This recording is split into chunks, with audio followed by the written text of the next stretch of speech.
자, 다 같이 사도신경하심으로 신앙 고백하도록 하겠습니다. 전능하사 천지를 만드신 하나님 아버지를 내가 믿사오며 이는 그 외아들 우리 주 예수 그리스도를 믿사오니 이는 성령으로 잉태하사 동정녀 마리아에게 나시고 본디오 빌라도에게 고난을 받으사 십자가에 못 박혀 죽으시고 장사한 지 사흘 만에 죽은 자 가운데서 다시 살아나시며 하늘에 오르사 전능하신 하나님 우편에 앉아 계시다가 죄로서 산 자와 죽은 자를 심판하러 오시리라. 성령을 믿사오며 거룩한 공예와 성도가 서로 교통하는 것과 죄를 사하여 주시는 것과 몸이 다시 사는 것과 영원히 사는 것을 믿사옵나이다. 아멘. 우리 함께 찬양하도록 하겠습니다. 우리 나의 안에 거하라 찬양합니다. 나의 안에 거하라. 나는 내 하나님이니 모든 환난 가운데 너를 지키는 자라. 두려워하지 말라. 내가 널 도와주리니 놀라지 말라. 내 손 잡아주리라. 한 번 더 나의 안에 거하라.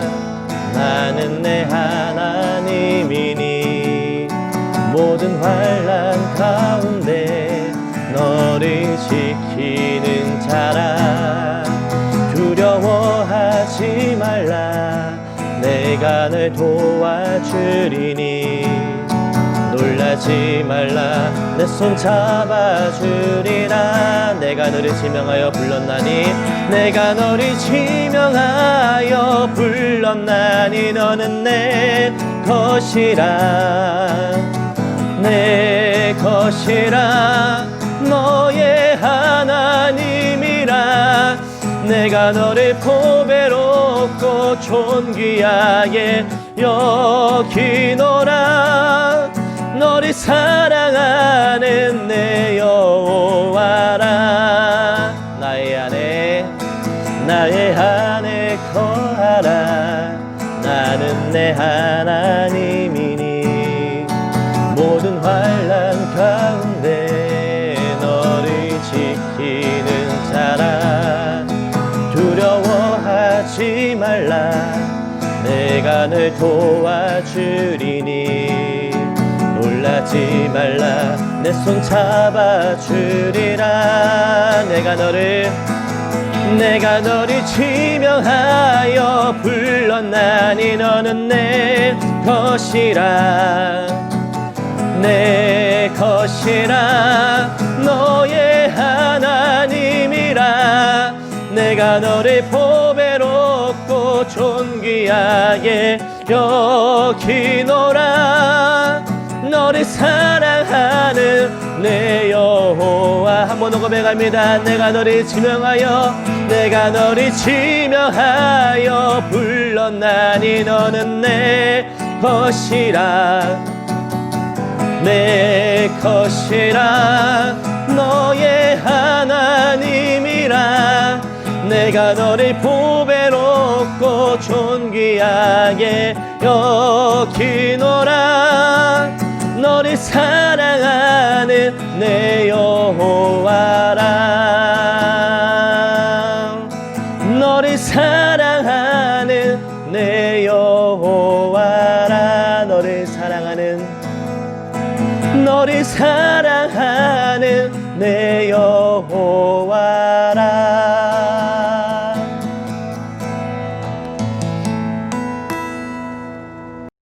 이 시간 예배를 위해서 대학 청년부 윤미 자매님께서 우리를 대표해서 기도하시겠습니다. 함께 기도하겠습니다. 하나님, 오늘도 예배를 드릴 수 있음에 감사합니다. 또한 은혜 가운데 어려운 상황에서도 수련회를 진행하고 무사히 마침도 감사드립니다. 모든 일에 주님의 뜻과 행하시는 이유가 있음을 믿으며 고난마저도 은혜로 받아들이며 살아가게 하옵소서. 혼란한 상황으로 지친 청년들의 마음을 보듬어 주시고 힘을 북돋아 주셔서 발판 삼고 일어날 수 있는 주님의 자녀로 성장하기를 기도합니다. 청년부를 위해 기도하시고 힘쓰시는 목사님, 부장 집사님, 모든 임력원들과 찬양팀뿐만 아니라 대학 청년부 한 사람 한 사람 가운데 주님의 은혜가 가득하기를 기도합니다. 힘들수록 더욱 주님을 의지하며 삶으로 주님을 높일 수 있는 청년부 되게 하옵소서. 감사드리며 사랑 많으신 예수님 이름으로 기도드립니다. 아멘. 아멘.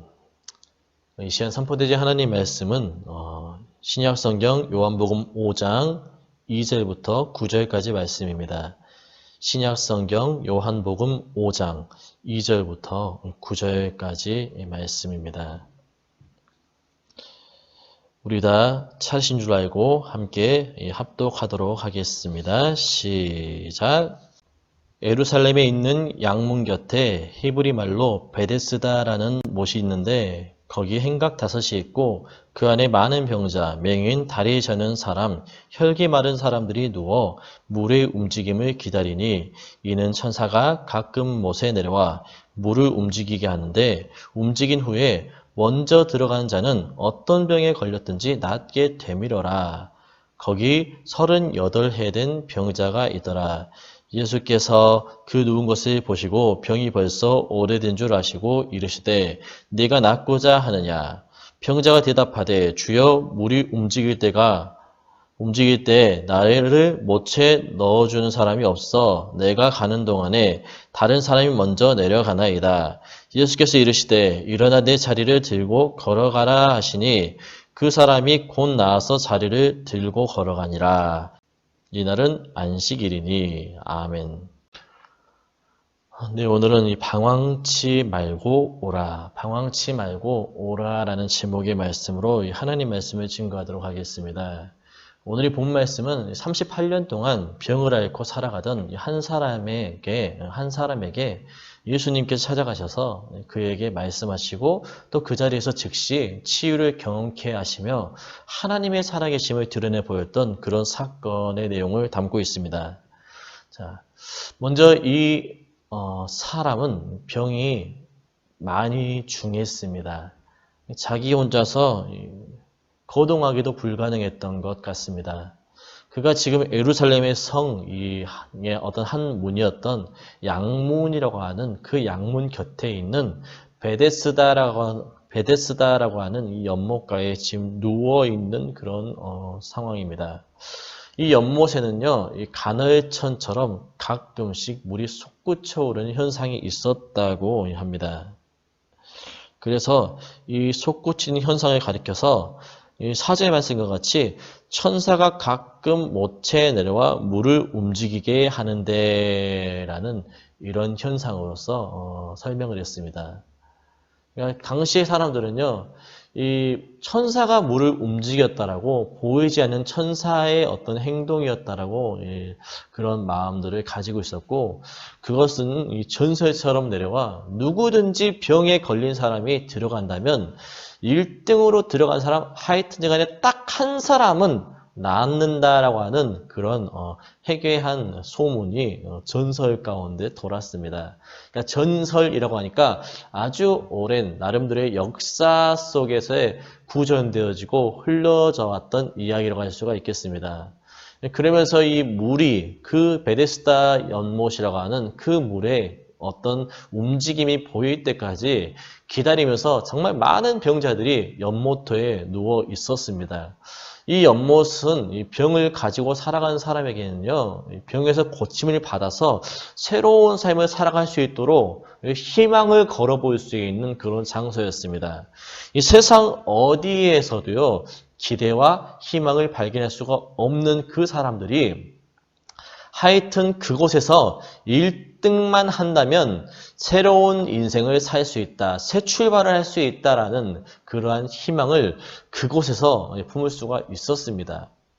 세상에 나가면 멀쩡한 사람들 사이에서 이 장애를 가진 사람 아니면 이 병을 가진 사람으로 홀대를 당해야 했지만 이곳에서는요, 다 어떤 사람만 모여 있습니까? 이 온전치 못한 아픈 사람들만 모여 있었기 때문에 그곳에서만은요, 이 병이 있는 사람들이 정상적으로 인정을 받을 수 있는 그들만의 어떤 공간이었습니다. 이 동병상련이라는 감정이라고 여러분 아시잖아요. 몸은 서로가 불편한데 이 마음은 통하는 것 같습니다. 그래서 딱한 각자의 아픈 그 형편과 사정이 있기 때문에 동지애나 동지의식이 생길 것만 같습니다. 그런데 언제가 문제죠? 맞습니다. 이 물이 솟구칠 때, 물이 막 움직일 때 천사가 내려오는 것 같으면 동지고 뭐고 다 필요가 없는 거예요. 다 뭐예요? 내 적들이고 경쟁자입니다. 방금 전까지는요, 서로 아프고 불쌍하고, 아우, 짠하다 하면서 생각하고 그렇게 비유해줬는데, 하여튼, 물이 이렇게 움직이기 시작하면, 내가 1등 하겠다고, 내가 1등 해야 된다면서, 너더라도 막 밀쳐대고, 넘어뜨리고, 이렇게 제껴가면서, 기어이 가장 먼저 도착하려고 이렇게 발버둥이 쳐지는 그런 악의 다툼의 현장으로 변하고 말았습니다. 그런 의미에서 베데스다의 연못은요, 이렇게 아픈 사람, 상처받은 사람, 소망을 얻는 사람에게는요, 안식처이자 동시에 전쟁터가 되었습니다. 그러던 어느 날 예수님께서 그곳에 방문을 하십니다. 그리고 수많은 이 병자들 가운데 이 사람 앞에 찾아오십니다. 그리고 그에게 참 이상한 질문을 하십니다. 네가 낫고자 하느냐? 네가 낫고자 하느냐? 우리 육체본 말씀에 나와 있죠. 여러분 이 질문이 참 뜬금없죠. 병에서 나으려고 그래서 이 모체, 이 연못에 누군가는요 엉금엉금 막 기어가고 누군가한테 부탁받아서 좀 업어달라고 해서 실려오고 그랬잖아요. 아니 왜 예수님 뻔한 질문을 하세요? 라는 말이 튀어나올 수밖에 없는 그런 상황입니다. 당연히 나으려고 나와 있는 거고 고침받으려고 지금 이렇게 1등 못한 것을 속상해하고 있는 거죠. 그 자리에 와 있는 수많은 병자들 가운데 낫기를 원하지 않은 사람은요 한 명도 없었습니다. 그러나 여러분 이 질문은 예수님께서 목적을 가지고 다분히 의도적으로 던지신 질문이라는 사실들을 여러분 깨달아 아셔야 됩니다. 예수님의 삶을 되새겨 본다면 예수님께서는요, 누군가에게 놀라운 역사를 행하시기 전에 반드시 그에게 말씀하십니다. 예수님이 누구에게 말을 거신다는 것은 내가 곧 그에게 어떤 일을 행하겠다라고 하는 예고와도 같은 것입니다. 그래서 가나의 혼인잔치 기억나시죠? 마리아는 예수님이 어떤 분인지를 알고 뭐라 그랬습니까? 이 혼인잔치에 포도주가 떨어졌는데 예수님한테 어떻게 하면 좋습니까? 했더니 예수님이 말씀하시잖아요. 물을 갖다가 떠다 주라고. 그러니까 하인들이 어떻게 생각하겠어요? 미친 거 아니야? 무슨 뜬금없이 물이야. 아무리 술에 취했어도 물과 술을 모르려고 그러고 있는 와중 가운데 마리아가 특별히 요구를 하죠. 그가 무슨 말씀을 하시는지 너희는 그것을 듣고 어떻게 해라? 순종해라. 그래서 그 말씀 가운데 누군가는요 마지못해서 순종했을 것입니다. 누군가는요 끝까지 의심하면서 갖다 줬을 것입니다. 난 모르겠으니까 하여튼 예수라는 사람이 갖다 주라고 나는 시켰다고 말할 거니까 모르겠다 해가지고 물 떠가지고 갖다 주려는데 가지고 가는 와중 가운데 뭐가 되는 거예요? 물이 글쎄 포도주가 된 놀라운 기적이 벌어진 것입니다. 예수님이 말씀하실 때 그 말씀하심에 나는 어떻게 반응하냐를 우리는 관찰해 볼 때 그 사람의 그 행동과 그 판단이 그 반응이 그 사람의 믿음의 수준을 나타내 보이는 것입니다. 오늘날도 동일하게 적용해 볼 수가 있지 않겠습니까? 그냥 이렇게 일반적으로 매 주일마다 내 귀로 흘려 들어온 이 설교가 어느 날 정말로 내 개인적으로, 인격적으로 내 마음 가운데 막 와닿기 시작하면 그것은 주님께서 머지 않으실 때 곧 일하시겠다는 것을 기대해 볼 수 있는 것입니다. 우리는 이 부족한 사람을 통하여서 하나님의 말씀이 선포되고 있지만 우리는 항상 설교를 들을 때나 여러분들이 직접 성경을 펴서 읽을 때나 뭐 큐티를 하는 때나 항상 하나님이 말씀하신다라고 하나님의 말씀에 대한 자세에 있어서 늘 경홀히 여기지 않으시기를 간절히 주님의 이름으로 축원합니다. 그래서 우리가 찬양 가운데 고백하잖아요. 주님 말씀하시면 내가 어떻게 하라는 거예요? 주님 말씀하시면 내가 나아가리라, 반응하리라, 기도하리라 이렇게 돼야 되는 거예요. 여러분 하나님의 말씀이 우리 귀에 흘려 들리지 않고 특별하게 드리고 정말 특별하게 들리고 매일매일 그것이 믿음으로 반응되어지는 그러한 은혜가 넘쳐나시기를 간절히 예수 그리스도의 이름으로 축원합니다. 그래서 주께서 우리에게 질문하시고 또 말씀하실 때 그에 대한 반응을 우리는 날마다 준비해야 되는 거예요. 그 반응이 곧 그 사람이잖아요. 믿음 좋은 사람은요, 뭘로 알 수 있어요? 그 믿음이 참이라는 것을 드러내는 이 반응에 있는 것입니다. 믿음의 생각, 믿음의 행동이라고 하는 분명히 주님 앞에 드러내 보일 만한 게 있는 그 열매가 있어야 우리 주님께서 기뻐하신다는 것입니다. 예수님께서 진짜 뭘 모르셔서 진짜 뭐가 궁금해가지고 물어보신 게 아니라고요. 이미 다 아심에도 불구하고 왜 물어보시죠? 오늘 본문 말씀 자세히 한번 살펴보십시오. 오늘 본문 6절 말씀입니다. 제가 대신 봉독해서 올리겠습니다. 예수께서 그 누운 것을 보시고 병이 벌써 오래된 줄 아시고 이르시되 네가 낫고자 하느냐. 병이 벌써 오래된 줄을 어쨌다고요? 아셨다고요. 그냥 모르고 찔러보신 게 아니라는 말입니다. 마찬가지로 적용해 본다면 우리를 주님이 모르신 게 아니에요, 여러분. 우리의 형편과 우리의 상황과 질과 아픔과 상처들을 누구보다도 더 잘 아시는 분이 우리 주님이십니다. 왜 알면서 물어봐요, 예수님? 왜 알면서 자꾸 다시 한번 나에게 말하라고, 반응하라고, 응답하라고 요구하십니까? 지금 불난 집에 부치질 하시는 거예요? 우리 그 생각과 그런 심정으로 하나님 앞에 왜 알면서 기도하라고 하시는 건데 기도 안 해도 하나님 다 아신다면서 너희의 필요를 다 아신다면서 왜 자꾸 모른 척 하시고 침묵하시고 기도하라고 명령하시는데 하면서 따져대고 싶은 그런 마음들이 우리 가운데 이 상황에 어떤 큰 염려들을 맡게 되면 누구든지 일어날 수가 있거든요. 그러나 예수님께서는요. 단회적이고 일적인 관계로 우리와 대하기를 원치 않으십니다. 이야기를 하고 싶으신 거예요. 교제하고 싶으신 겁니다. 대화를 깊이 나누면서 친해지고 싶은 거예요. 그냥 알아서 우리가 요구하고 우리가 청구하면 그 필요만 채워주시는 공급자로서 머물기를 원하시지 않으시는 겁니다.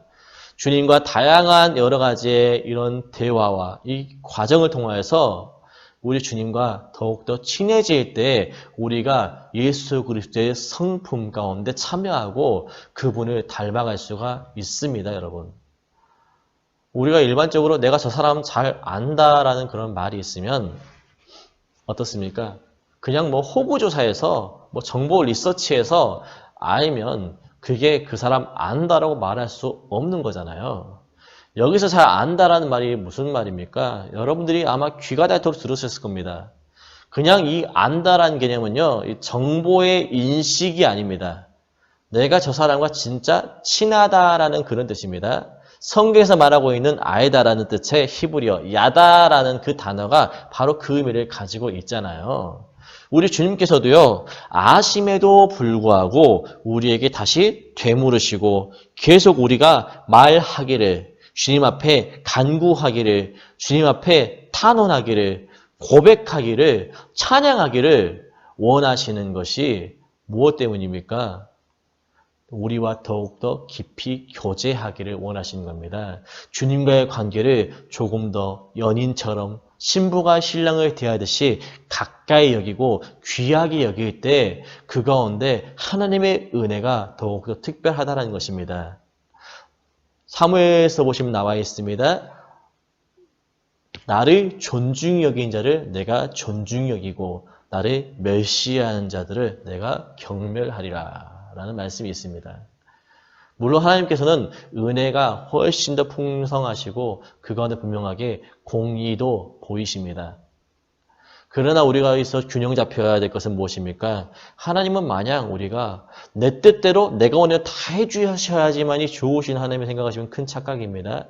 어떤 부모도 자식이 나쁜 길로 치달아 달려갈 때 그것을 기뻐하면서 박수치며 응원한 부모 아무도 없습니다. 그런 거 도와준 부모는 없는 것입니다. 하나님께서도 하나님의 곁을 떠나 죄악된 세상 가운데서 죄 짓는 인생으로 살아가는 그것을요 결코 가만히 바라보지 못하시는 것입니다. 그 때때로는 공의 가운데 징계하시고 그 매조차도 주님 앞에 돌아오도록 촉구하고 바라시는 콜링의 사랑의 매란 사실을 우리는 기억을 해야 될 것입니다. 우리가 항상 하나님의 말씀을 대함으로 인해서 하나님의 말씀을 가까이 할 때 보이지 않는 하나님을요, 이 사람이 읽을 수 있는 보이는 글, 이 성경 말씀을 통하여서 우리가 더욱더 친밀함을 유지하고 더 주님을 깊이 알아갈 수가 있습니다. 기도하면서도 하나님이 주시는 감동이 있습니다. 기도 가운데 분명히 나를 향하신, 우리를 향하신 주님의 뜻이 무엇인가를 분별할 수 있도록 도와주시는 성령님의 도우심이 분명하게 있습니다. 그러나 무작정 어디 도 닦는 사람처럼 계속 주옵소서, 주옵소서, 주십시오, 내놓으십시오 이게 아니라 또한 가만히 눈만 감고 이렇게 명상하듯이 주저앉아있을 그런 것이 아니라 하나님 말씀 앞에서 여러분 앉아있어야 됩니다. 하나님의 말씀을 들어서 읽고 가까이 할 때 분명히 우리에게 허락하시는 놀라운 하나님의 은총이 있다라는 사실입니다. 이 하나님의 말씀을 우리가 여러 방편들을 통하여서 받을 수가 있습니다. 어떻게 반응하느냐에 따라서, 어떻게 반응하는가에 따라서 우리의 신앙이 진짠가 가짠가 여러분 분별할 수가 있습니다. 말씀이 주어져야, 명령이 주어져야 순종하는 자와 불순종하는 자가 가려지는 것 아니겠습니까? 말씀을 듣는 태도를 봐야 말씀 들은 후에 그 사람의 삶의 행동을 보아야지 그 사람이 믿음으로 반응한 사람인지 믿음으로 말로만 내뱉는 사람인지 분명하게 가려지는 것입니다. 이 포도원 비유를 보십시오. 첫째 아들과 둘째 아들에 대해 얘기하지 않습니까? 한 아들한테는요, 아들아 가서 내 심부름 좀 해라 하였더니 어떻게 합니까? 네 아버지 알겠습니다 해놓고는요 가서 일 안 합니다. 친구들이랑 만나서 놀러 가버립니다. 또 한 아들은 어떻습니까? 아들아 가서 일 좀 해라 했더니 아버지 왜요? 나밖에 없어요. 딴 사람 좀 시키세요. 진짜 하면서 불평하고 나갔더란 말입니다. 그런데 가다가 생각해보니까 마음 가운데 찔림이 있는 거예요. 내가 미쳤구나. 내가 우리 아버지한테 무슨 그런 심한 말과 행동을 하였는가 하면서 마음 가운데 불편함과 죄송한 그런 감정들을 가지고 일하러 가는 그 아들이 있습니다. 누가 진짜입니까? 아무리 말로 아버지 알겠습니다 해봐야 행동이 딴 데로 가버리면 그 사람은 가짜 믿음입니다. 혹여나 내 상황과 형편과 여러 가지 이유 때문에 당장에는 하기 싫고 하기가 주저되고 하기가 두려운 그 순간 가운데는요. 입술로는 지금 하시는 어떻게 할지 모르겠다. 이러다가도요. 분명히 시간이 가면 갈수록 이러면 안 되지. 말씀을 드려야지. 순종해야지 하면서 반응하는 그 사람이 진짜 복된 사람이고 믿음의 사람이라는 것입니다. 우리가 하나님의 말씀이 내 심령과 내 영혼과 나의 인생의 삶의 모든 예정들이 좌우로 치우치는 삶인가 그렇지 않는 삶인가를 분명하게 가려주기 때문에 우리 하나님의 말씀을요 늘 가까이 하고 살아야 되는 거예요. 그래서 하나님의 말씀은 살아있고 활력이 있어 좌우의 나에서 어떤 검보다 더 예리하여 혼과 영과 및 관절과 골수를 찔러 쪼개기까지 하며 또 마음의 생각과 뜻을 판단하나니라고 말씀하지 않습니까? 히브리서 4장 12절 말씀이에요. 우리의 이 뼛속까지라도 정말 우리의 이 뼛속과 숨겨둔 생각과 마음의 이 중심까지라도 이 하나님의 말씀 앞에 우리를 대하고 내놓을 때 우리가 참으로 순종하는 자인가? 또 성결한 자인가, 믿음의 사람인가, 능력의 혼속들인가가 두드러지게 나타난 것입니다. 그래서 여러분 말씀을 멀리하고 말씀 앞에 떠나 사는 삶은요 어리석은 삶이고 대단히 위험한 신앙생활이라는 것입니다. 그럴수록 우리는 더욱더 내 삶의 기준을 잃어버렸기 때문에 은밀한 죄악을 즐기게 되고 하나님을 만홀히 여기는 더 큰 죄악을 향해 치달을 수밖에 없는 거예요. 하나님의 이 말씀이 우리 영혼의 신호등이 되고 우리 영혼의 브레이크가 되어줄 때 우리 영혼이 안전할 수가 있습니다. 오늘 말씀 가운데 보십시오. 38년의 병으로 고생한 이 사람이 예수님 앞에 네가 낫기를 원하는 이 질문 앞에서 그냥 내 낫고 싶습니다라고 얘기했습니까? 그렇게 이야기하지 않습니다. 오늘 7절 말씀 보시면요. 이렇게 말씀을 합니다. 자, 제가 대신 읽겠습니다. 한번 같이 읽어볼까요? 시작. 병자가 대답하되 주여 물이 움직일 때 나를 못에 넣어주는 사람이 없어 내가 가는 동안에 다른 사람이 먼저 내려가나이다. 아멘. 이 사람의 삶에는요. 병에서 낫고자 하는 기대는 쌓여 있는데 병에서 낫기를 원한다라는 기대만 있는 것이 아닙니다, 여러분. 오히려 그 기대 속에서 반복된 절망으로 점철되어진 쓴뿌리의 상처들이요. 이 사람 4명 가운데 가득 차 있다는 것을 우리가 그의 대답을 통해서 발견할 수가 있는 것입니다. 이 권태기에 접어들고 어떤 잦은 다툼이 오랜 시간 동안 이어져 온 어떤 한 가정에 부부가 있다고 생각해 보십시오. 그 사람들의 속 사정도 모르고 누가 옆에서 속도 없이 행복하세요. 아유, 항상 행복하면 좋겠죠. 행복하기 원하시죠. 하고 물었을 때 이 아내분이 뭐라고 대답할까요? 행복하냐고 물어봤는데 나 행복합니다. 행복하지 않습니다. 아니면 행복하기 원하냐고 물어봤을 때 그럼요. 행복하고 싶죠. 이래야 정상적인 질문에 오고 가는 이 질문과 답이 매칭이 되는데 질문하지도 않았던 그 왼수 하면서 부연 설명이 엄청 많아지거든요. 아주 어쩔 수 없이 산다고. 내가 저 사람 때문에 진짜 자식들 때문에 내가 그냥 참고 있다고 어쩐다고 하면서 그 말들이 내포하는 의미가 여러분 무엇입니까? 뻔하죠. 누구나 다 마찬가지로 행복하고 싶지만 나는 행복할 수가 있다 없다? 행복할 수가 없다라는 거예요. 불가능하다고. 우리 가정의 행복은 절대로 이루어질 수가 없다라고 확실하게 믿기 때문에 애당초 당신 지금 나에게 잘못 질문했어 라고 전제하는 겁니다. 이건 우리에게도 마찬가지인 것 같습니다, 여러분. 우리 대학 청년부 안에서도 직장 생활하시는 분들 공감할 거 생각합니다. 아니 직장이 어떻고 상사가 어떻고 저 하면서 세상이 어떻고 할 말 많죠. 여러분 이런 이야기가 나오는 이유는요. 단순하게 네, 행복하기를 원해요 라고 대답하기에는 우리 안에 너무나도 많은 마음속에 쌓여있는 상처의 쓴뿌리가 가득하기 때문에 도저히 그 대답을 할 수가 없는 것입니다.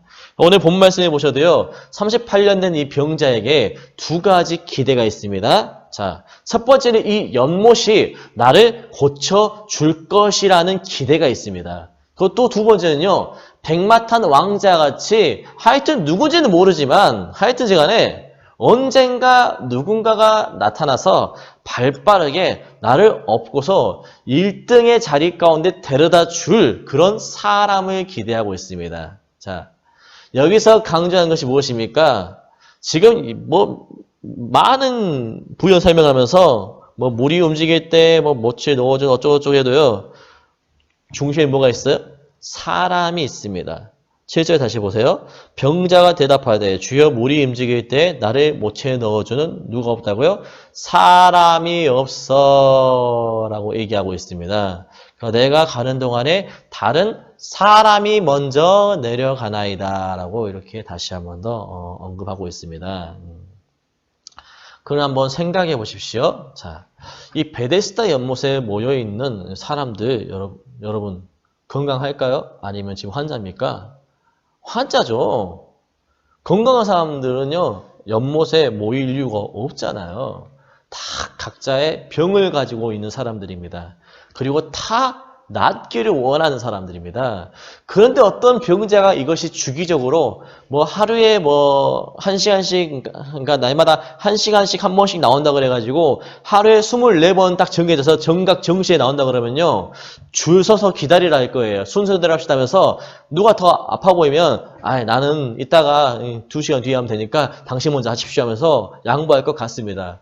그런데 이 지금 베데스다 연못에 물이 이렇게 요동치고 이렇게 움직이는 이러한 것들, 그 사람들 눈과 생각에 봤을 때는 천사가 내려와가지고 뭔 역사에 일으키는 이러한 희귀한 현상들에 대해서 이것이 언제 일어날지, 몇 시에 일어날지, 아니 나 살면서 나 죽기까지 한 번은 일어날지 다 아무도 보장할 수가 없는 거예요. 그러니까 기대 자체가 무슨 기대입니까? 헛된 기대입니다.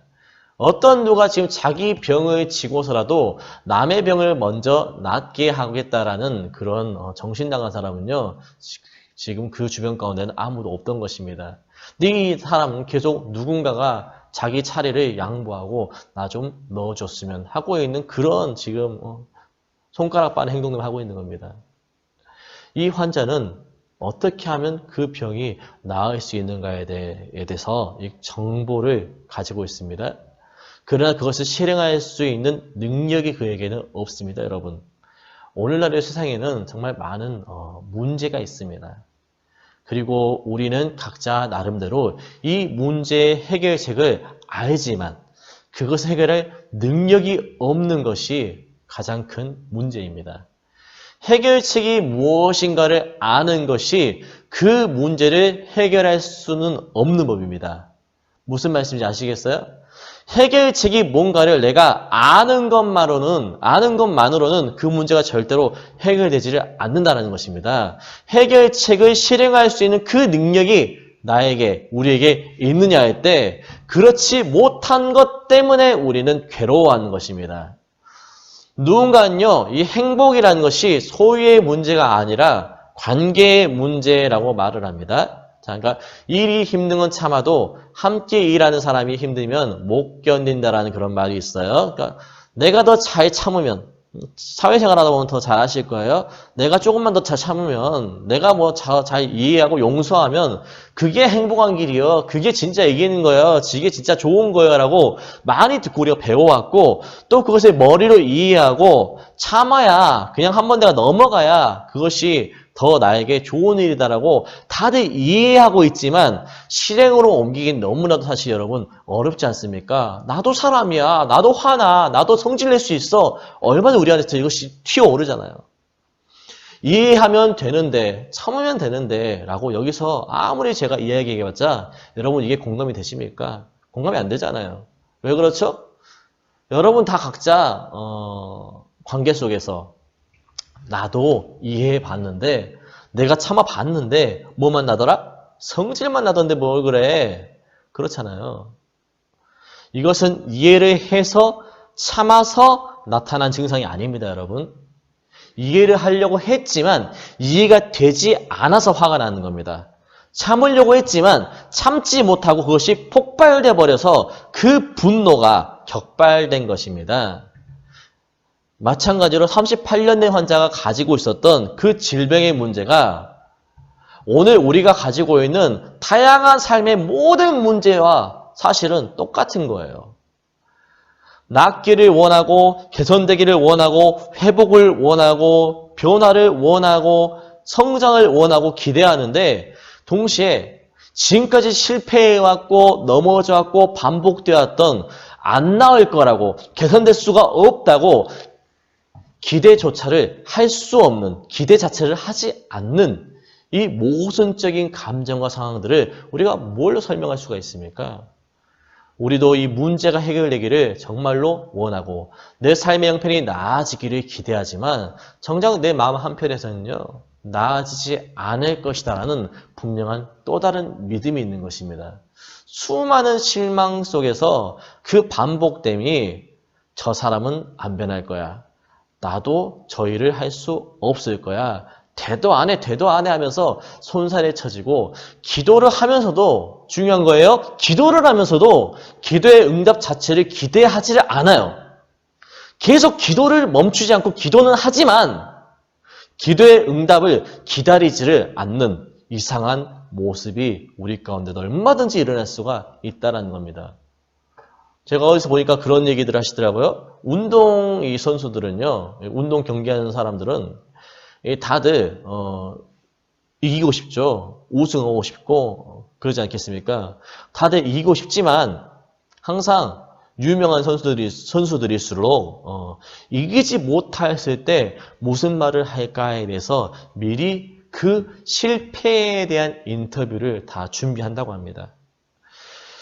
우리도 세상을 살아가면서 믿음으로 살아가기를 기대하지만 동시에 믿음을 보이지 못하고 믿음대로 살아가지 못하는 그러한 나의 모습에 대한 합리적인 환경의 이유, 형편의 상황에 대해서 끊임없이 생각하고 누가 물어보더라도 어쩔 수가 없었다고, 이 상황에 어떻게 믿음을 지키냐라고 말할 준비를 하고 있습니다. 그런데 예수님께서 말씀을 하시는 겁니다. 오늘 80 말씀 볼까요? 80 말씀 시작.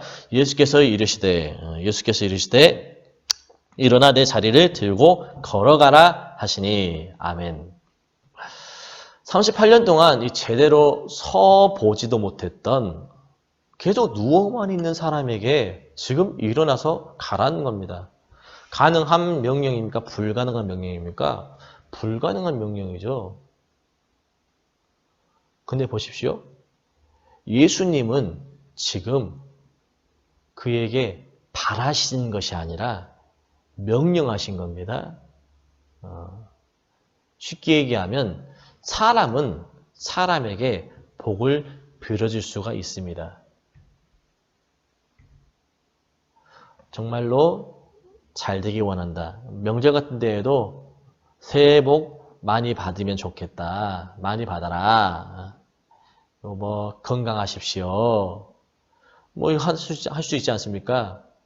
우리가 아무리 어르신들한테 건강하십시오 한다 해가지고 그분이 건강할 수가 있습니까? 우리 말에 아무 능력이 없어요. 우리가 건강하게 바라는 마음으로 좋은 말을 건네는 것 뿐이지, 우리가 아무리 건강하십시오 해도 그 어르신들이 마냥 건강하면 좋겠지만 그것은 우리의 어떤 말과는 아무 관계없는 것입니다.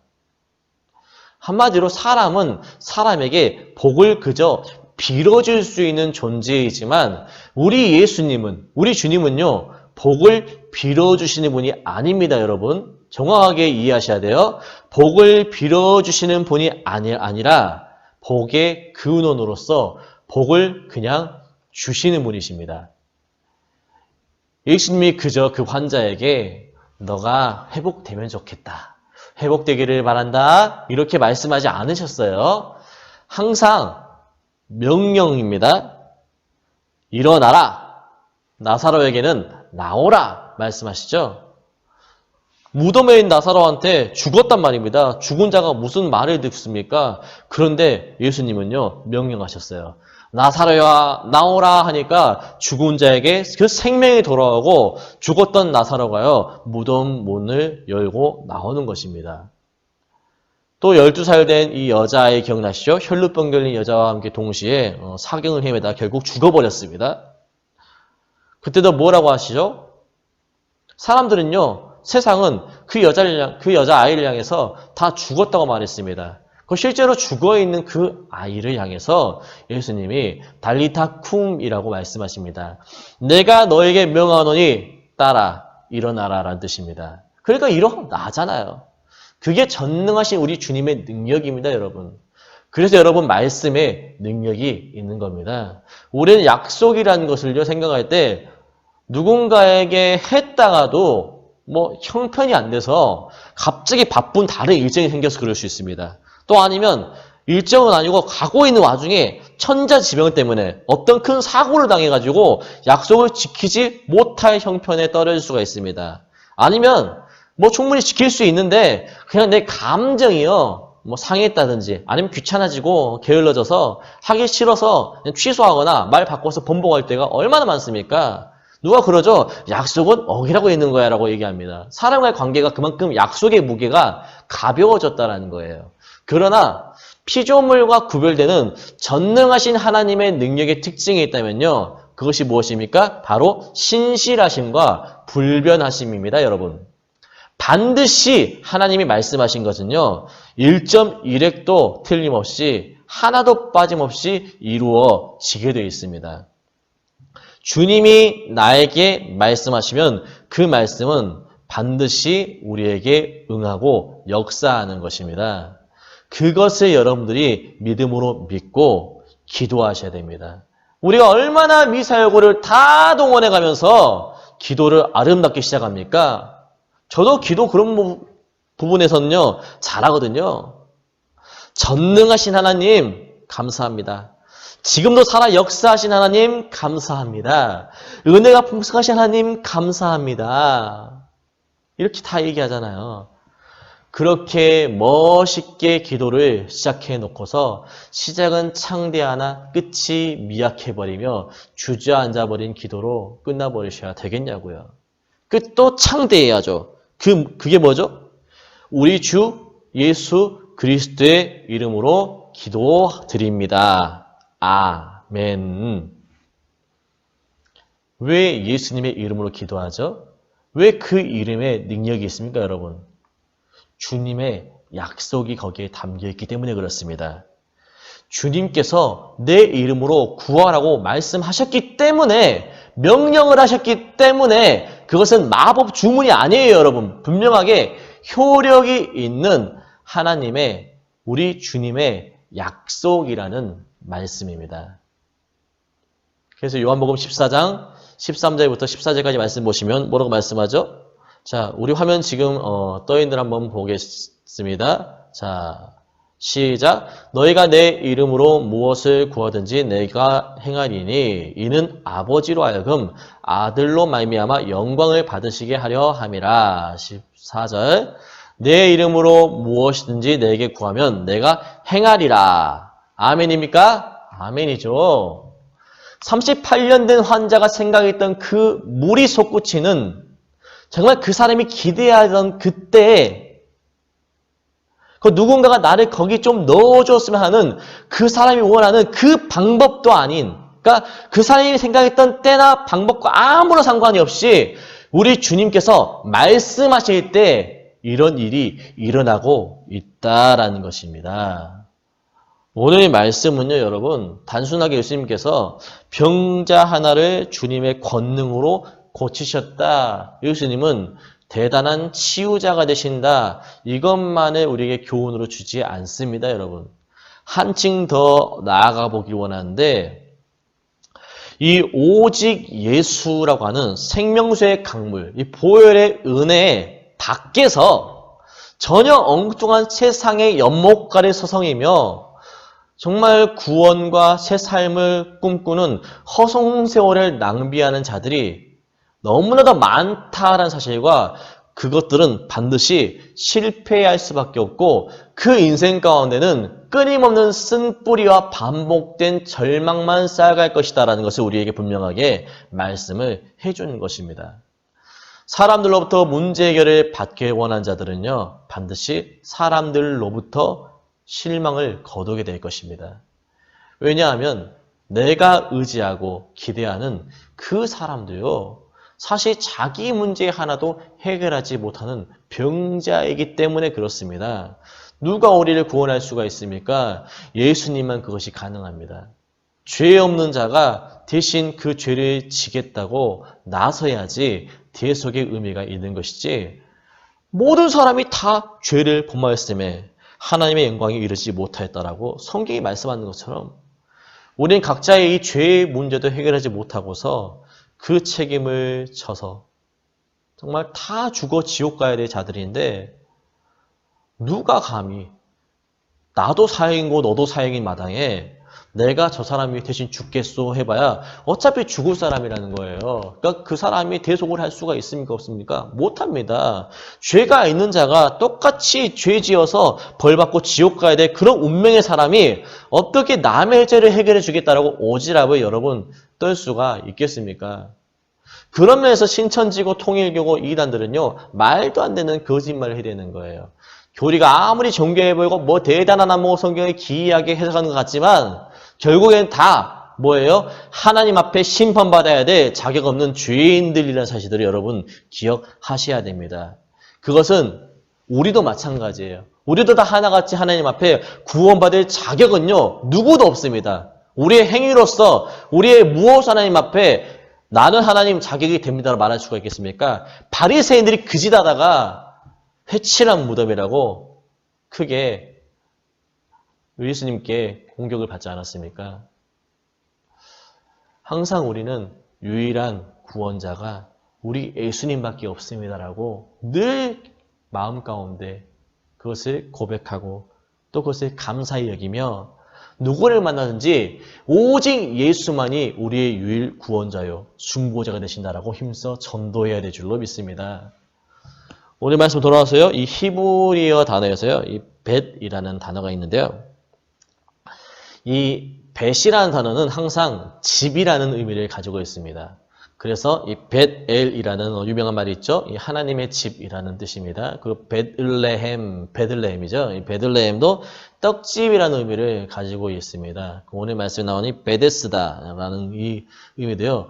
자비의 집이라는 뜻입니다. 자비의 집. 그러나 여기가 지금 자비의 집이라고 불려지게 된 이유는요. 희망이 없고 소망이 없던 사람들에게 거짓된 희망을 주었기 때문에 이런 이름이 불렸고 명성을 떨쳤습니다. 제가 뭐라 그랬죠? 거짓된 희망이라고 이야기 드렸습니다. 여러분 한번 생각해 보십시오. 실제로 이 베데스다 연못에서 사람들 가운데 몇 명이나 진짜 치유를 경험했을까요? 전설에 의하면이라고 시작하면서 그런다 카던데 하는 통신을 통해 누구고 무리 소용돌이 치는 그때만이 기다리고 있다가 어느 누구가 됐든지 간에 자기가 원하는 때 달려가지 못하고 그저 물이 솟구쳐 오르고 막 뱅뱅 도고 막 물이 난리 나는 그때가 되어서야 그게 모든 사람이 다 낫는 것도 또 아니죠. 그냥 거기서 가장 먼저 달려간 한 사람만이 병에서 나을 것이다라는 대단한 엄격한 기준이 있는 곳이 어떻게 자비의 집, 은혜의 집이 될 수가 있습니까? 평생 동안 한 번도 안 올 수도 있는 그런 기회, 기적이라 불릴 수 있는 물의 움직임, 그리고 물이 움직인 것을 보았음에도 불구하고 가장 먼저 1등으로 도착하지 않으면 다 탈락하는 그런 장소가 무슨 자비의 집이라고 말할 수가 있겠습니까? 여기서 하나만 더 생각해 보십시오, 여러분. 병세가 중한 자가 빨리 달려가서 물에 들어갈 수가 있겠습니까? 아니면 가벼운 환자일수록 빨리 들어갈 수가 있겠습니까? 너무나 당연한 것이죠. 병이 깊으면 깊을수록 오래되면 오래될수록 사실은 여러분 나을 수 있는 가능성은요. 희박 아니 불가능해집니다. 은혜의 집이라면서 자비의 집이라면서 사실은 너무나도 잔인한 집이에요. 너무나도 잔인한 집이에요. 당시 율법주의자들 생각해 보십시오. 바리새인들 생각해 보십시오. 바리새인들. 자기는 뭐 이래 어쩌고 저쩌고 하면서 대단하다는 겁니다. 그러면서 율법을 지키지 못하는 사람들 향해서 뭐라 그래요? 손깍지라고 정죄합니다. 저것들 우리보다 못난 자들이라고, 저들은 우리보다 죄인들이라고, 저들보다 나은 자기의 의를 자랑합니다. 세리와 같은 자들을 향해서 뭐라고 얘기했습니까? 하나님, 나는 저 세리와 같지 않게 하심을 감사하나이다 라고 했잖아요. 저 기준 미달되는 것들이랑 내가 달라서 나는 우수한 행함이 있는 대단한 업적이 있는 엘리트 인생이라는 것이 그에게는 자랑거리였습니다. 백주대낮에 많은 사람들 앞에서 그것을 자랑하듯이 떠들어댔습니다. 그러나 예수님께서 뭐라고 하셨어요? 세리가 하늘을 우러러 쳐다보지도 못하고 주여 저는 죄인으로서이다. 나를 불쌍히 여기소서 하고 가슴을 치니까 예수님은요, 세리가 오히려 의롭다고 선언해 주시잖아요. 여러분, 이게 복음입니다. 누구든지 목마른 자는 내게 오라고 초청하시고 부르시는, 정말 삶의 점수가 그 사람이 몇 점짜리 인생이었는지 몰라도 얼마나 하나님 앞에 선하게 살았는지 자기의 기준을 정하고서 대단한 업적과 자랑과 같은 세상의 스펙과 또 신앙의 스펙을 쌓았을는지 몰라도 정말 회개하고 하나님을 바라보며 주님 앞에 나와 그 주님 한 분만에 붙잡고 의지하는 그러한 자들에게 조건 없이 은혜를 베풀어 주시는, 그것이 하나님의 방법이었습니다. 얼마나 좋아요. 그래서 기쁜 소식이에요. 그래서 복음이에요. 나 같은 자도 구원받을 수가 있다. 나 같은 자도 은혜 받을 수가 있다. 나 같은 자도 회복을 경험할 수가 있다. 나 같은 자도 소생의 역사를 체험할 수가 있다라고, 그것이 우리가 얼마나 기쁜 소식입니까? 내가 이제까지 너무나도 몰려버렸는데, 내가 이제까지 너무나도 형편을 살았는데, 아이고, 언제 돌아가 할 때 이미 우리의 등 뒤에 서 계시는 그 아버지의 마음, 아버지의 심정을 우리가 기억해야 될 것입니다.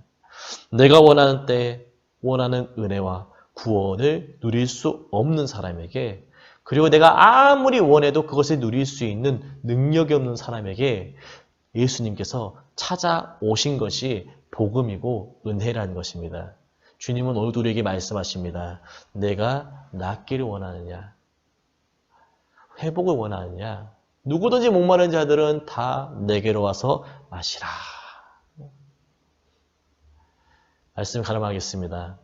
사랑하는 청년 여러분, 주님만이 주실 수 있는 그 영적 해갈의 자리 가운데 나오셔서 다시 한번 정말로 이 시간 반응하시기를, 주님 앞에 꿇어 엎드리시기를, 하나님과 정말로 깊은 교제의 장이 회복되시기를 주의로 간절히 축원하며 승리하시기를 간절히 소망합니다. 기도하겠습니다. 사랑과 은혜가 풍성하신 하나님 아버지, 감사합니다. 우리는 매번 똑같은 실수를 반복하고 또 그것이 죄인 줄도 알지 못한 채 우리의 무지함과 완악함이 점점 하나님이 아닌 세상을 의지하고 이 세상의 베데스다에 줄을 서서 소망 없는 그곳에서 아기다툼하고 있지 않는가 하는 이 시간 말씀을 통해서 점검받기를 원합니다. 자격이 없는 죄인에게도 그 사랑을 베푸시고 누구든지 내게로 와라 초청해 주신 그 주의 은혜를 이 시간 다시 한번 붙들게 하여 주옵소서.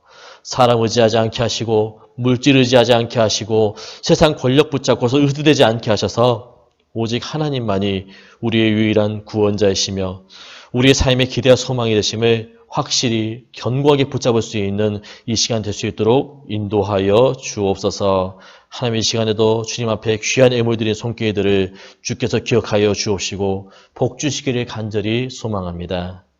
세상의 여러 복 중에서 하나님을 더욱더 깊이 알고 주님을 더욱더 많이 사랑할 수 있는 믿음의 복을 허락하여 주옵소서. 주께서 기쁨으로 예물을 흠양하시고 예배를 통하여서 주님 홀로 영광받아 주옵소서. 한 주를 또 살아갈 때 믿음 안에서 머리 되게 하시고 세상 가운데 꼴이 되지 않도록 우리 청년들의 모든 길들을 하나님께서 인도하여 주옵소서. 모든 것에 감사드리오며 이 모든 말씀을 우리 구주 예수님 이름 받들어 감사하기도 드리옵나이다. 아멘. 축도하시겠습니다. 지금은 우리 구주 예수 그리스도의 은혜와 하나님 아버지의 극진하신 사랑과 성령님의 감화감동, 위로교통, 충만하심의 역사가 이 자리 가운데 함께 모여 예배드리며 오직 예수님만을 유일한 구원자여 소망되심을 믿고 다짐하며 주님 앞에 온 삶을 위탁하기로 결단하고 다짐하는 사랑하는 우리 모든 대학 청년부 지체들 머리 가운데 이제로부터 영원토록 함께 있을지어다. 아멘.